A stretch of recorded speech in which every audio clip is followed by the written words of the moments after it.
Welcome, everybody. Thank you for coming by. It's been a while. It feels like it's been a while, but it's only been a week. I went to the SSA conference this past weekend, and it was pretty crazy. Pretty interesting, but pretty crazy. I left my kid home alone overnight for the first time ever. And the cat had an emergency. Had to go to the vet, like emergency hospital, you know. It was scary. But my kid handled it just fine. So that worked out well.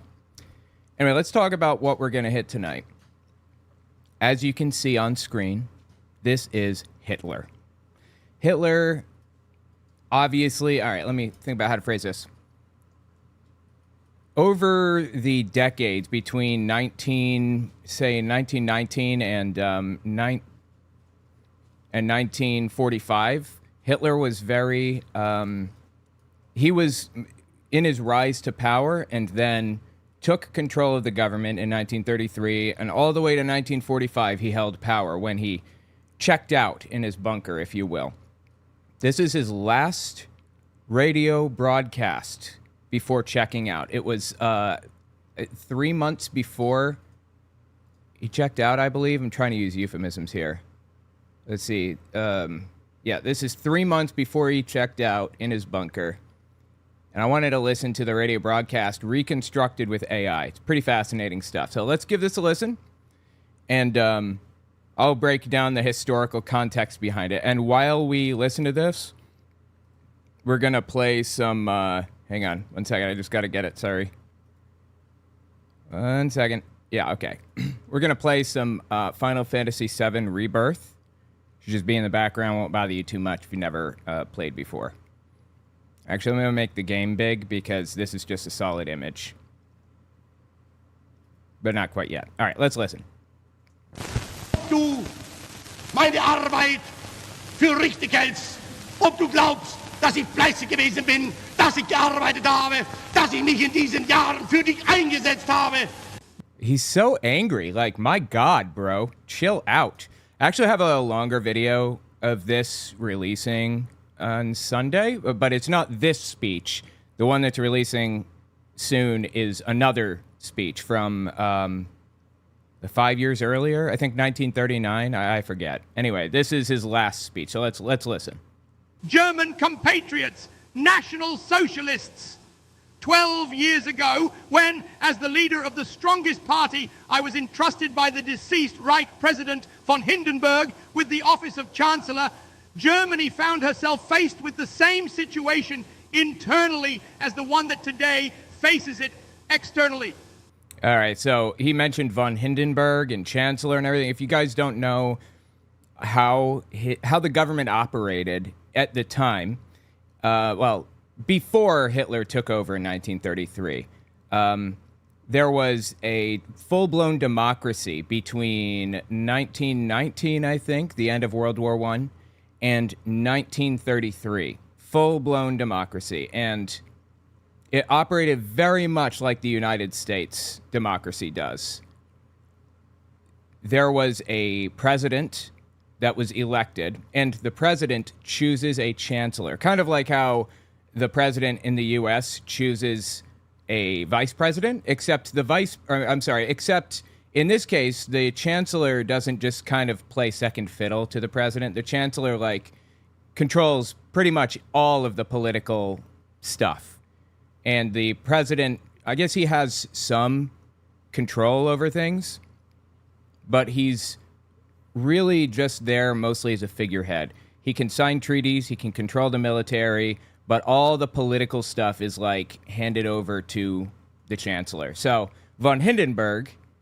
let's see, Hitler lost an election to von Hindenburg, and then after losing the election, von Hindenburg chose Hitler as the chancellor, and it didn't take long before everything fell to pieces. Hitler created the Enabling Act, or at least enacted the Enabling Act, which gave him the ability to write executive orders with no checks and no balances, and no legislature, no Congress to challenge it. There's literally nothing to challenge him. So anyway, that was the historical context of what was happening here, but let's just step back. One more thing I wanted to mention. Leader of the strongest party, I was entrusted by... Oh, yeah, National Socialists. You mentioned National Socialists. Socialism is very different today than what it was back then. At the time, socialism was viewed as basically just being in favor of welfare programs, like being in favor of unemployment insurance and universal health care, and I don't even know, just other things like that, social security programs, that type of deal. Except the national part at the front meant nationalist. So they were nationalist socialists. Nationalists believe everybody should be unified under the same umbrella, the same socialist government, and they should all be socialists. And if they're not, they don't belong in Germany. They don't belong as part of the country, basically. So anyway, it's really, really extreme to be a nationalist. And that extreme part is what really drove Germany down into the depths. Anyway, just a little bit of context here. Let's keep listening here. Annihilation of the Versailles dictate led to a situation that had gradually become a permanent one, namely the existence of almost 7 million unemployed, 7 million part-time workers, a destroyed farmers' class, a ruined industry, and a commerce that had become correspondingly prostrate.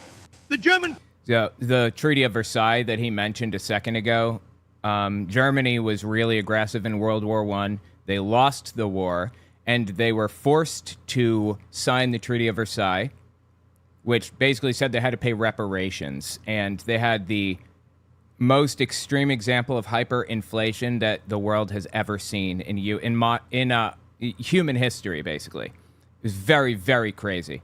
The gold mark went from 200 gold marks per US dollar to over 1 trillion gold marks to the US dollar. It was crazy. Anyway, they were completely impoverished. And by the time Hitler took control, by this point right here that we're listening to, the German economy was back on track and things were going really, really well, actually. God, I don't remember where I'm supposed to go. I just played this game like a couple months ago or something. Things were going well for Germany, but in Hitler's rise to power, he needed a scapegoat to demonize, and that scapegoat was immigrants. He fear-mongered and freaked people out about immigrants as much as he possibly could, said they're not true Germans, they don't belong here, and all that other stuff. And the immigrants in the area, in fact, in most of Europe, happened to be Jews. So he made all these wacky, unfounded claims about Jews controlling the government and all kinds of crazy stuff.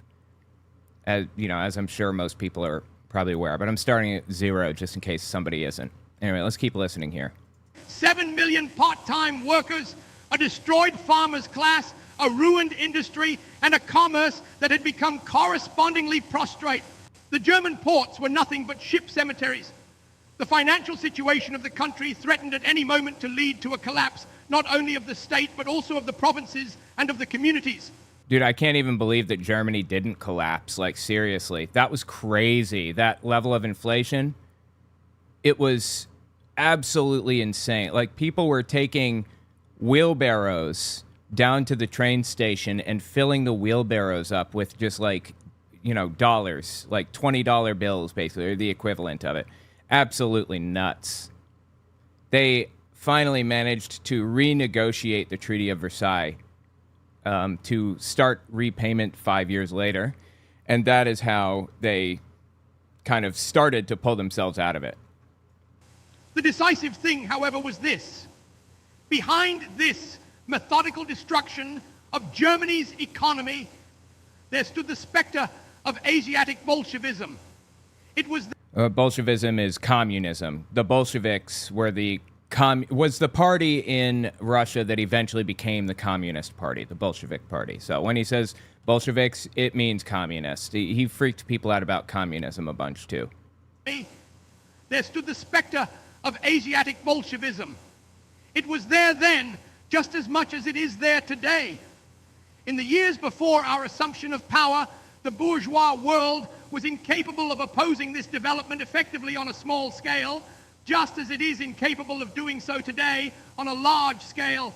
Even after the collapse of 1918, this bourgeois world had failed to realize that an old world was back. Bourgeois, of course, it means in Marxist literature, I believe it means just like rich and well off and so on. And proletariat is people who are like just common workers, basically. So he keeps talking about bourgeois workers or bourgeois people. He's talking about rich people. 1918, this bourgeois world had failed to realize that an old world was vanishing and a new one being born, and that there's no use in supporting and thus artificially maintaining what has been found to be decayed and rotten, but that something healthy must be substituted for it. A social structure that had become obsolete had cracked, and every attempt to maintain it was bound to fail. It was no different from today on a large scale, when the bourgeois states are doomed, and when only clearly defined and ideologically consolidated national communities can survive the most difficult crisis Europe has seen in many centuries. We were granted only 6 years of peace after January 30th, 1933. During these 6 years, tremendous feats... Oh, that's fascinating. So January 30th, 1933, 6 years of peace. So he was effectively installed as dictator and took over everything in 1933. Dude, I am so lost. Where the hell am I supposed to be going right now? In 1933, I think it was like May, maybe, when he took over in 1933, and everything just went completely downhill from there. And he says he got 6 years of peace. That's fascinating. So I get he views his rule as the only time that Germany has ever had peace. Well, from 33 to probably 39 when the war actually officially started with like other countries. Were achieved, and even greater ones were planned, so many and such huge ones that they caused envy among our democratic, impotent neighbors. But this was decisive, that we succeeded during these 6 years with superhuman exertions to restore the German nation militarily, that is, to imbue it with the spirit of resistance and self-assertion, rather than to equip it with a material war potential. The horrid fate that is now taking shape in the East, and that exterminates hundreds of thousands in the villages and marketplaces.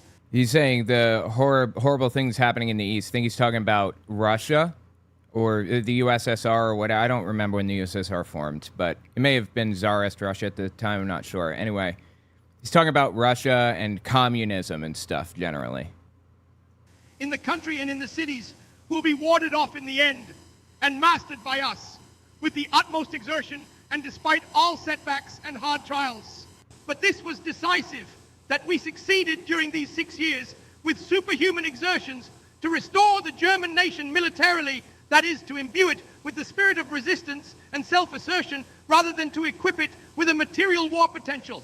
The horrid fate that is now taking shape in the East and that exterminates hundreds of thousands in the villages and marketplaces in the country and in the cities will be warded off in the end and mastered by us with the utmost exertion and despite all setbacks and hard trials.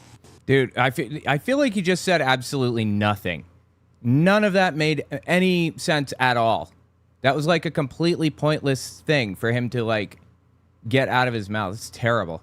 But if this is possible at all, it is only because a change has taken place in the German people since 1933. If Germany today were the Germany envisaged by the Versailles Treaty, Europe would long since have been swept away by the hurricane from Central Asia. Right, the Treaty of Versailles he mentioned there just a second ago. It is hardly necessary to argue with those eternal blockheads who maintain that an unarmed Germany would, owing to its impotence, not have become the victim of this Jewish international world plot. Wow, blockhead. Can you imagine the language? Language, good sir. He's talking about another thing in the Treaty of Versailles, another like condition or whatever. Not only did they have to pay reparations, but they weren't allowed to have an army, a fighting force larger than 100,000 foot soldiers, I believe. which, if you know how many people died in World War I, it was absurd. How many people died in World War I? 20 million. 21 million were wounded. So 40 million people were hurt, casualties in World War I. Like, holy shit, dude, that's nuts. Some 8.5 million soldiers died as a result of wounds or disease during World War I. Perhaps as many as 13 million civilians also died. That is absolutely crazy. So anyway, the point is that they're not allowed to have more than 100,000 foot soldiers. That's like nothing compared to what they sent to the front to fight in World War I. But they sidestepped the Treaty of Versailles, that little section in there, by training with fighter jets, I believe in Russia. I forget where they were training with these fighter jets. They were allowed to have some fighter jets, but they were very limited. So they were training additional pilots to, you know, build up an Air Force stuff. Absolutely nuts, dude, that this guy's talking about this. Such reasoning would amount to a reversal of all laws of nature. When was a helpless goose ever not eaten by the fox because she... When is a helpless goose ever not eaten by the fox? What a saying. I've never heard that before. When was a helpless goose ever not eaten by the fox because she was constitutionally incapable of harboring aggressive designs? And when has a wolf ever reformed and become a pacifist because sheep do not wear armor? If there are... So sheep don't wear armor. So yeah, so he's basically saying that it's in certain people's nature to be aggressive and violent, and others, it's in others' nature to be pacifists. And he says that he's being forced into being a pacifist, and he wants to be a wolf now? Or a fox or whatever? Interesting. Okay. Still bourgeois states who earnestly believe this. That only proves how necessary it was to do away with an era that by its educational system managed to cultivate and maintain such notions, nay, even granted them political influence. The fight against this Jewish Asiatic Bolshevism had been raging long before National Socialism came into power. There you go. So he was tying being Jewish into communism. They demonized communism in Nazi Germany like nobody's business. Well, we've probably seen at least a microcosm of what happened in Germany with all the demonizing they do in the United States of communism.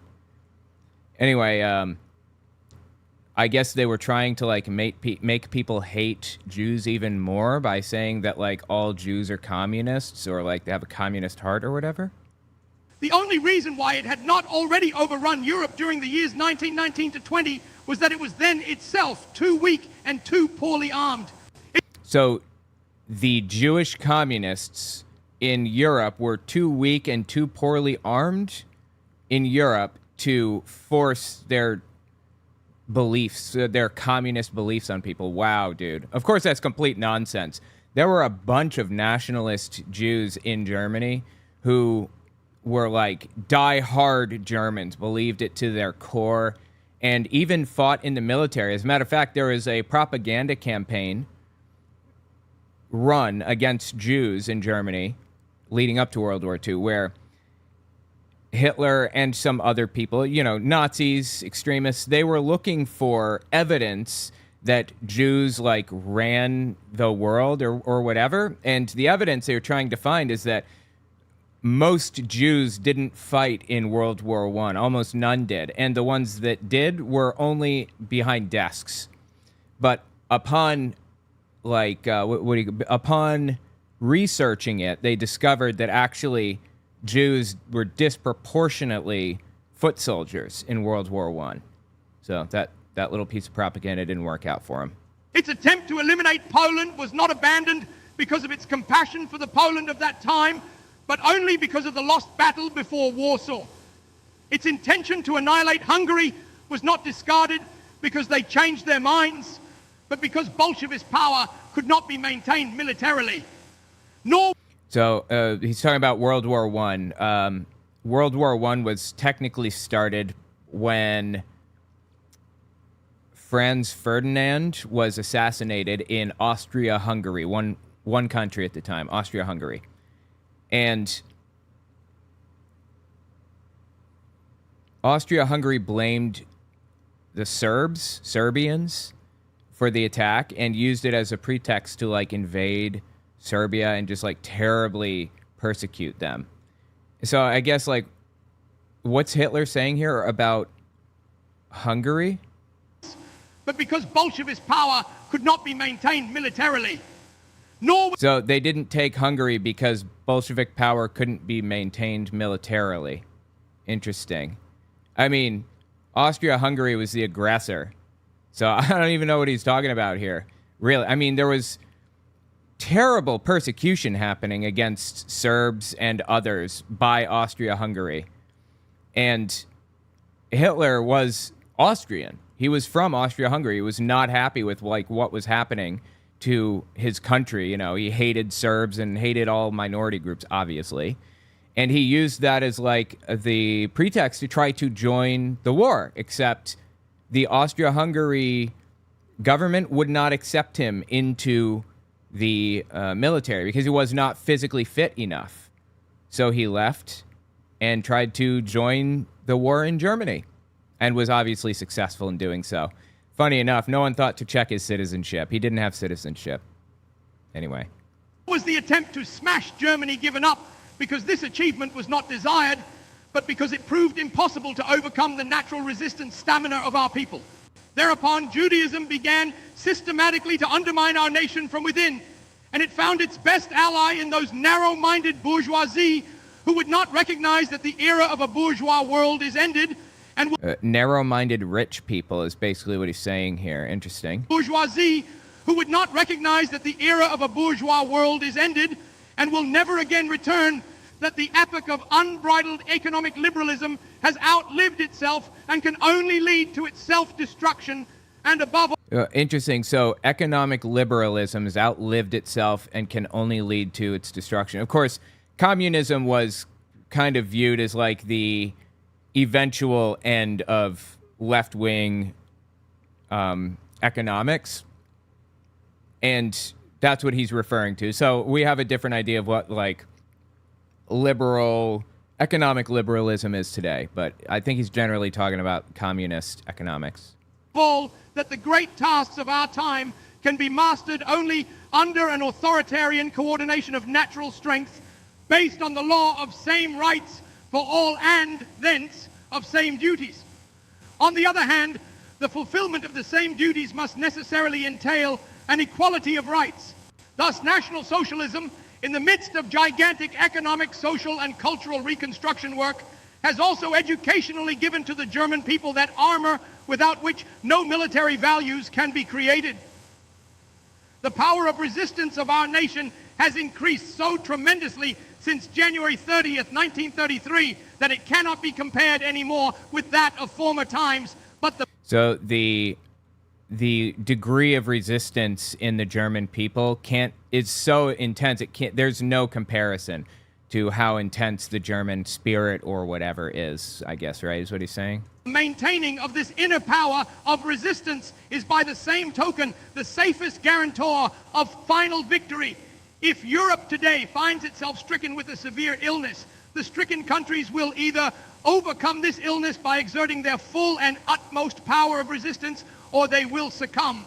Yet the convalescent and survivor overcomes the climax of such an illness only in a crisis that utterly weakens him. But in spite of all, it is all the more our immutable will not to shrink from anything in this battle for the salvation of our people from the most dreadful fate of all times, and unflinchingly and faithfully to obey the law of the preservation of our nation.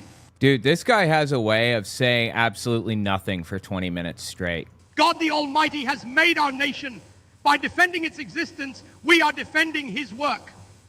The fact that this defense is fraught with incalculable misery, suffering, and hardships makes us even more attached to this nation, but it also gives us that hard will needed to fulfill our duty even in the most critical struggle. That is, not only to fulfill our duty toward the decent, noble Germans, but also our duty toward those few infamous ones who turned their backs on their people. In this fateful battle, when he says that, I'm wondering, like, the few infamous Germans who turned their back on their people, is he talking about Jewish Germans, I'm wondering? There is therefore for us but one command. He who fights honorably can thus save his own life and the lives of his loved ones. But he who, because of cowardice or lack of character, turns his back on the nation shall inexorably die an ignominious death. So if you don't fight in this war, then you're going to die an ignominious death. Interesting. I don't even know what ignominious means. What is that? Define ignominious. Deserving or causing public disgrace or shame. Okay. Could have just said disgraceful death, but whatever. National Socialism succeeded in awakening and strengthening this spirit in our German people is a great achievement. Only when this mighty world drama will have died away and the bells of peace are ringing will realization come of what the German people owes to this spiritual renaissance. No. Interesting. So they had a spiritual renaissance, how he's phrasing it. Hitler had this thing where he would pretend to be religious to some degree. Like, he would use religious language, but kind of out of context. Like, he said that people used to laugh when he called himself a prophet, but he prophesied all this stuff that's happening. And he's using the word prophesy in place of predict. But it was religious language that he was shoehorning into the conversation, even though he wouldn't overtly talk about God 24/7. So he's talking about a spiritual awakening here. I imagine this is probably the same thing. Come of what the German people owes to this spiritual renaissance, no less than its existence in this world. Only a few months and weeks ago, Allied statesmen openly outlined the German fate. Thereupon, they were warned by some newspapers to be more intelligent and rather to promise something, even though nobody intended to keep this promise later. As an inexorable National Socialist and a fighter for my people, I now wish to assure these statesmen once and for all that every attempt at influencing National Socialist Germany through slogans, lies, and distortions presupposes a simple-mindedness unknown to the Germany of today. Wow, that's fascinating. So he's talking smack about people who are using short slogans and stuff. When he went to jail in 1923 for something called the Beer Hall Putsch. It was basically just his January 6th. Anyway, he went all the way to Congress and he took a hostage and everything. The crowd took hostages and ordered, said that they were going to appoint people to positions of authority and that congressmen were going to blah, blah, blah. Anyway, that was 1923, I believe. And he went to prison for high treason against the German government for 5 years, sentenced to 5 years. That is some shit right there, man. Anyway, he got out of it after 9 months for good behavior. And while in jail, while he was there, he wrote down a whole bunch of stuff about propaganda tactics and everything else, and what he planned to do, how he planned to take over Germany, or how he planned to take advantage of people. Basically, some of the key points from his writings in prison were the people, the masses, are generally feminine in thought. Not necessarily not like they're women, but masses of people are like girls, basically, is what he's saying. And girls think with their heart rather than their brain, so we have to appeal to that to bring national power into our grip. So he said we should use short slogans and distill it into single sentences and repeat it over and over and over until everybody gets it. Everybody understands it and has at least heard some part of the sentence. That was Hitler's general goal. And now he sits here talking about how the German people will not be taken in by short slogans and so that's this dude is just shameless. And so ready to just like straight up lie to people. He just straight up lied. I mean, we know this, right? We've listened to this kind of thing throughout history class and throughout our lives, but it's so interesting to actually listen to the words and analyze it, I think. The fact that political activities and lies are inextricably linked in a democracy is of no consequence. Decisive is that every promise given by these statesmen to a people is today quite meaningless because they are not in a position ever to fulfill any such promise. This is as if one... So statesmen are meaningless today because they're not in a position to fulfill any promises. Interesting. Sheep promised another sheep to protect it against a tiger. I herewith repeat my prophecy. England will not only not be in a position to control Bolshevism, but her development will unavoidably evolve more and more toward the symptoms of this destructive disease. The democracy... So England can't destroy Bolshevism, which again is communism, if you remember. Are unable to rid themselves now of the forces they summoned from the steppes of Asia. All the small European nations who capitulated confident of Allied assurances are facing complete annihilation. It is entirely uninteresting whether this fate will befall them a little earlier or later. What counts is its implacability. The Kremlin Jews are motivated only by tactical considerations.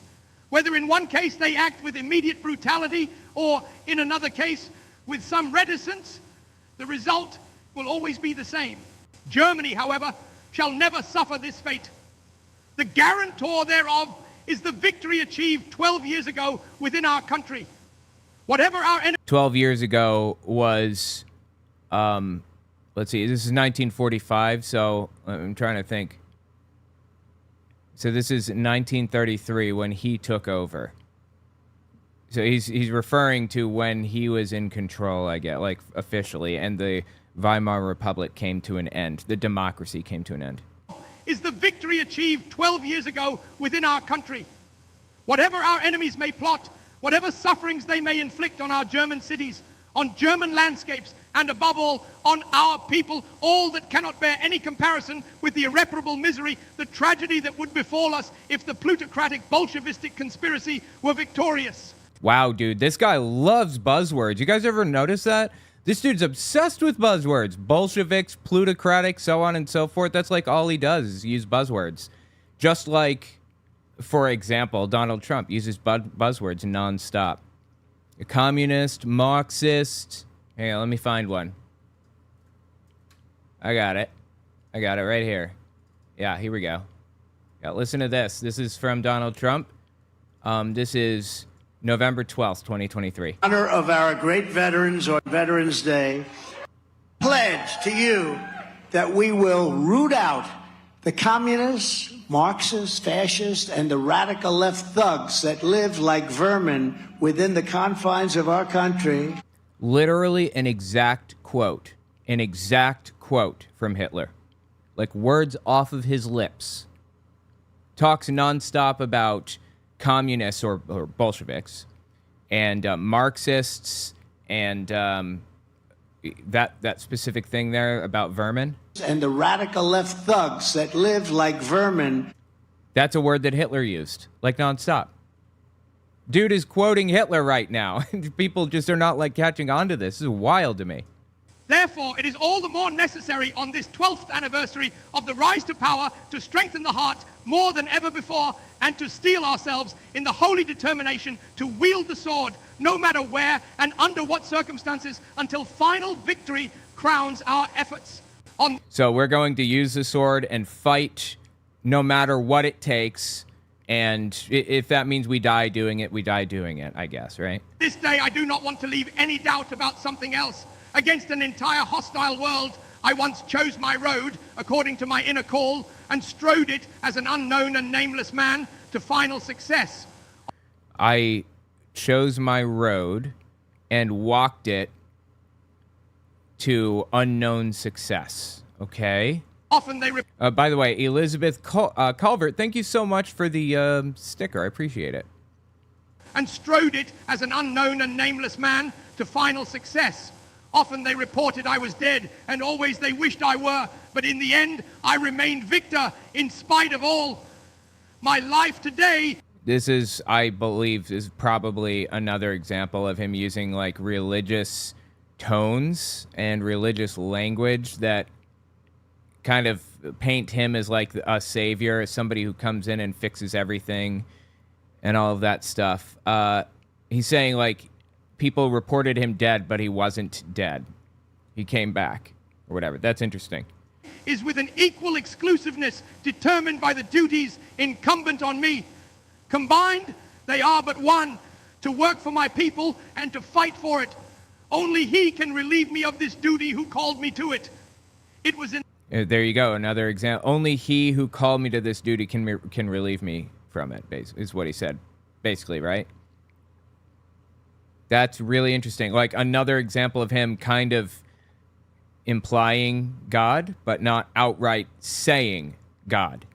I mean, he does say the word God from time to time, but he really prefers to use overtones rather than overt language. In the hand of Providence to snuff me out by the bomb that exploded only 1.5 meters from me on July 20th, and thus to... Oh, yeah, July 20th. Yeah, that's my birthday. Yeah, there was something called Project Valkyrie, and it was an assassination attempt on Hitler. And it was on July 20th. I don't remember exactly which year, 42 maybe. Anyway, the plan was to place a briefcase next to Hitler, which contained a bomb. And the bomb was set to detonate. And it would have worked if not for the fact that somebody walked in and moved it over so that they could sit like where it was. Completely unbeknownst to them that there was a bomb in it in the first place. And it exploded. And he, I think, broke an arm or something, or maybe dislocated an arm. I don't remember. Anyway, it was an assassination attempt that failed. And Hitler said, we are going to round up like everybody we possibly can that's associated with this, and they're going to pay. And they got like 1,000 different people that were like connected to the underground in some way. And Hitler specifically said he wanted some of them killed with piano wire. Like, come up behind with piano wire and do the job. Like, holy shit, dude. This guy is insane. As far as I can tell, interestingly, there doesn't seem to be strong evidence that Hitler ever killed anybody with his bare hands or with, like, himself. He always ordered people's deaths. But I don't think that he ever actually killed anybody. In World War I, he was a courier, moving messages to the front. Maybe he killed somebody in World War I, but we don't have any actually hard evidence to my knowledge. But this dude is like depraved and graphic in the shit that he wants to do to people. Like, my God, how did he get like this? Seriously, this is crazy. Who called me to it. It was in the hand of Providence to snuff me out by the bomb that exploded only 1.5 meters from me on July 20th, and thus to terminate my life's work. That the Almighty protected me on that day, I consider a renewed affirmation of the task entrusted. There you go. There's another example of him kind of comparing himself to Jesus. The Almighty saved me and redeemed me and gave me another opportunity to do my life's work, and God has like reaffirmed that this is what he wants me to do, so on and so forth. That's kind of the deal here, right? To me. In the years to come, I shall continue on this road, uncompromisingly safeguarding my people's interests, oblivious to all misery and danger, and filled with the holy conviction that God the Almighty will not abandon him who, during all his life, had no desire but to save his people from a fate it had never deserved, neither by virtue of its number nor by way of its importance. Therefore, I now appeal to the entire German people, and above all, to my old fellow fighters and to all the soldiers to gird themselves with a yet greater, harder spirit of resistance. Gird up, boys, gird up. Fill your horns with oil and gird your loins. And to all the soldiers to gird themselves with a yet greater, harder spirit of resistance. until we can again, as we did before, put on the graves of the dead of this enormous struggle a wreath inscribed with the words, "And yet you were victorious." Therefore, I expect every German to do his duty to the last. And so he's saying, I expect you to do your duty to the last, and when your duty is done, we can put on a wreath, "You were victorious." Okay. That he be willing to take upon himself every sacrifice he will be asked to make. I expect every able-bodied German to fight with the complete disregard for his personal safety. I expect the sick and the weak, or those otherwise unavailable for military duty. Wow, dude. Fight. I expect you to fight with complete disregard for your own safety. And what about the disabled? By this time, he had already rounded up disabled people and put them into concentration camps and then just ordered them killed. He just said, like, the elderly and the disabled are a drain on our system. So if they're not capable of paying their way or whatever in jail, if they're not capable of, like, what do you call it? Like, not redeeming, but like giving us back what they took from us when we had to feed them, then they don't deserve to live. That was the general idea, I think, the sentiment. And it was actually like pushed heavily by the eugenics movement. Like that was the idea behind the eugenics movement. Or that was what the eugenics movement led to. So anyway, Hitler killed a whole bunch of disabled people, ordered them killed. So I couldn't imagine what he's about to say here. I expect the sick and the weak, or those otherwise unavailable for military duty, to work with their last strength. I expect city dwellers to forge the weapons for this struggle, and I expect the farmer to supply the bread for the soldiers and workers of this struggle by imposing restrictions upon himself. I expect all women and girls to continue supporting this struggle with utmost fanaticism. In this appeal, I particularly address myself to German youth. In vowing ourselves to one another, we are entitled to stand before the Almighty and ask Him for His grace and His blessing. No people can do more than that. Everybody who can fight, fights. And that everybody who can work, works. And that they all sacrifice in common, filled with but one thought. I believe it was illegal to quit your job at this point in Germany. You had to continue working. To safeguard freedom and national honor. And thus, he says safeguard freedom. Did you catch this? Dude's, like, unironically, dude just said he wanted to safeguard freedom. One more time. Filled with but one thought.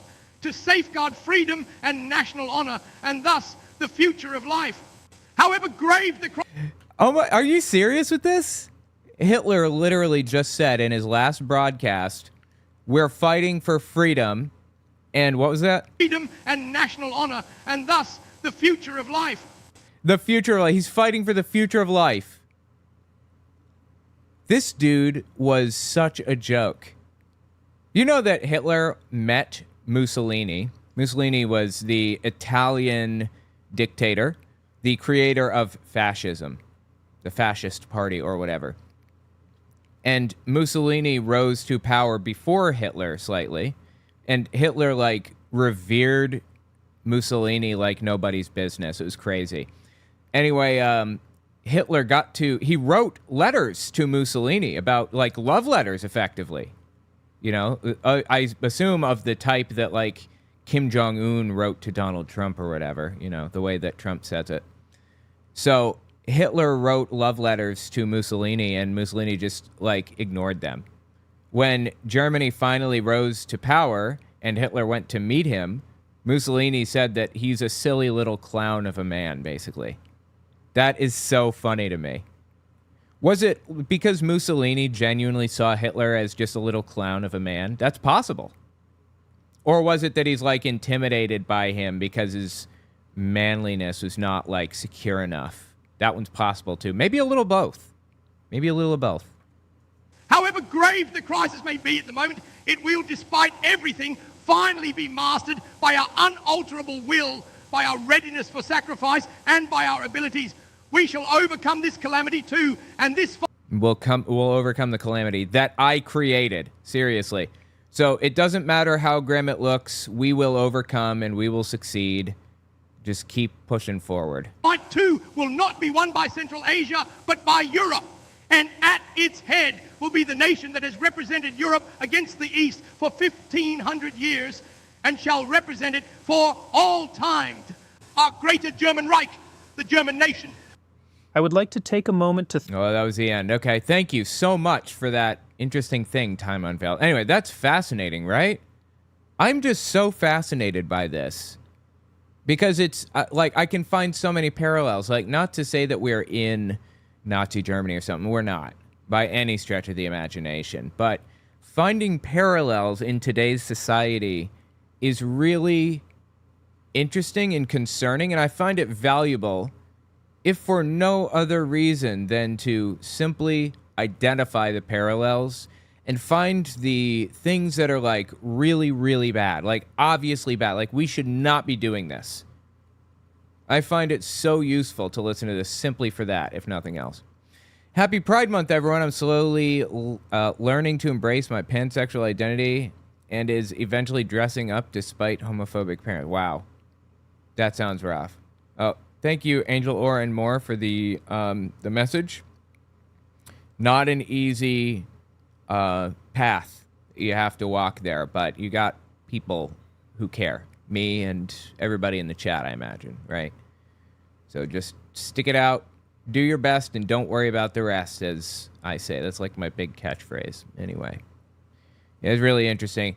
Tomorrow on my Unfiltered YouTube channel, Owen Morgan Unfiltered, I intend to I'm going to take a poll to see what you guys want to watch, but I'm probably going to listen to Roseanne Barr interview Marjorie Taylor Greene.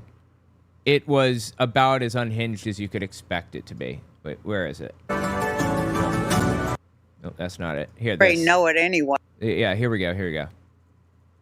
Let's see. Let me just jump to, like, one part of it. Hold on. Yeah, this is most replayed. Let's see. And silver as you can. You can also just buy gold and silver on this website. You don't have to Oh my god, dude, the scams. They're running scams right now. Do the IRA kit. That's what they specialize in. That's what they, that's the product that they're best known for, but you don't have to do it. Just fill it. That's weird. I don't know Goldco the best for IRA plans. I know them the best for supporting Nazis, like Stu Peters. So, yeah, interesting that we had different takes when looking at Goldco. It out. When you talk to someone, say, I just want to buy gold and silver bars, they'll talk you through that as well. So go to rblikesgold.com. I bet they'll talk you through it. Anyway, that's probably what we're going to be talking about. And protect your wealth. Thank you. I like what he says. Speaker Johnson says, he's trying to turn an aircraft carrier around. Mm-hmm. Well, the first part of turning around is stopping. Yeah, no kidding. And we need to stop. Oh, she is so full of herself. Stop Washington, D.C. Right. And then tell them no. Just flat out no. Yeah. No, we love our military. You think that Republicans haven't been doing that this entire time? Anyway, if you want to see some of this, or if you want to watch something else with me, then check it out. Owen Morgan Unfiltered on that channel. 10:30 a.m. to 2:30 p.m. on Wednesdays and Thursdays. I find it super interesting. But yeah, I appreciate you guys coming and hanging out. It's been fun, and hopefully I'll see you guys tomorrow. If not, I will see you next week, okay? Have a good one, everybody.